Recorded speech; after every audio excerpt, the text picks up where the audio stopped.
Hej og velkommen til Sebastians og Simons Matematiktime. Okay, hvis vi har en enhedscirkel her med radiusen 1, og vi tegner et punkt i enhedscirklen og forbinder den til centrum, så har vi en streg med vinklen V, som ses her. Sinus V forstås som anden koordinatet til punktet på enhedscirklen, og cosinus V forstås som første koordinatet til punktet på cirklen. Tangens til V er lig med sinus til V over cosinus til V. Men vinklen må ikke være 90 eller 270 grader, da dette giver 0, og man må ikke dividere med 0. Til beregninger af sider og vinkler i en retvinklet trekant er der nogle forskellige regneregler inden for matematikkens verden. Fint nok det. Sinus til en vinkel A i en retvinklet trekant kan skrives den modstående katete divideret med hypotenusen, altså A over C. Samtidig er cosinus til vinklen A den hosliggende katete divideret med hypotenusen C, B over C. Tangens til vinklen A kan skrives med den modstående katete divideret med den hosliggende katete, altså A over B. Nu vil jeg bevise sætningen 3,1 arealet af en trekant. Først vil jeg have jer til at se på disse to trekanter. Vi tager først tilfældet, hvor vi kan tegne en højde ud fra punktet A ned på linjen A, som er inde i trekanten, og så er der også en, hvor man kan tegne den udenfor, men det gør ingen forskel. Først vil jeg præsentere, at t er lige med en halv gange AB gange sinus C. Det er arealet af en trekant, hvor arealet betegnes t.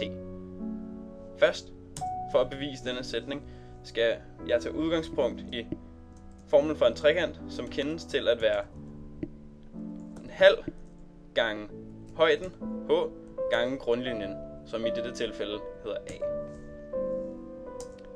For at finde h, skal vi bruge en af sinusrelationerne for punktet C.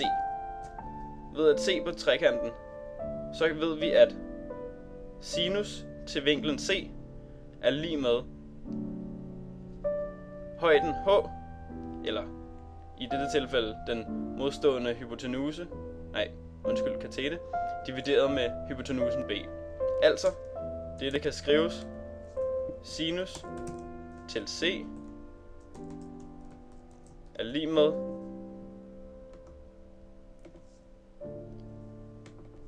h over B. Og dette kan man isolere h for at få h er lig med B gange sinus til C.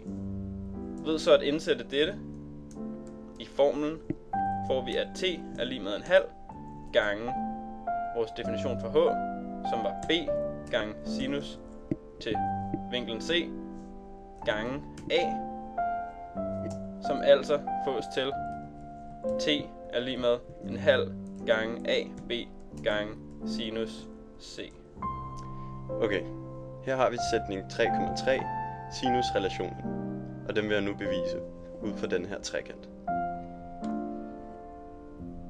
Fra tidligere ved vi, at arealet af en trekant er lig med t lig med en halv gange b c gange sinus til a, vinkel a.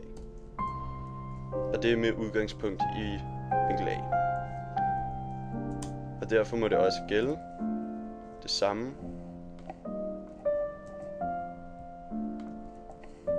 for vinkel B. Sådan der. Godt. Når det er på plads, så ved vi også, at de to må være lig med hinanden. Altså således.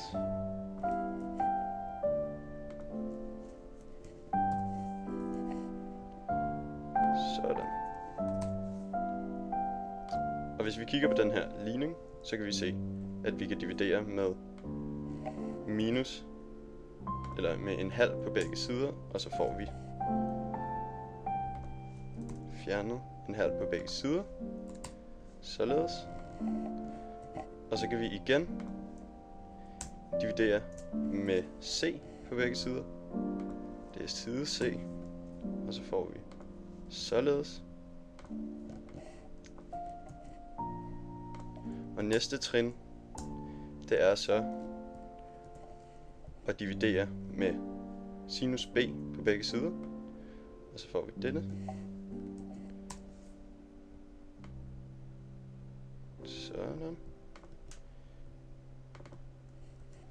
Sådan. Og næste trin igen, det er så at dividere med sinus til vinklen A. Således. Og så har vi bevist sætningen.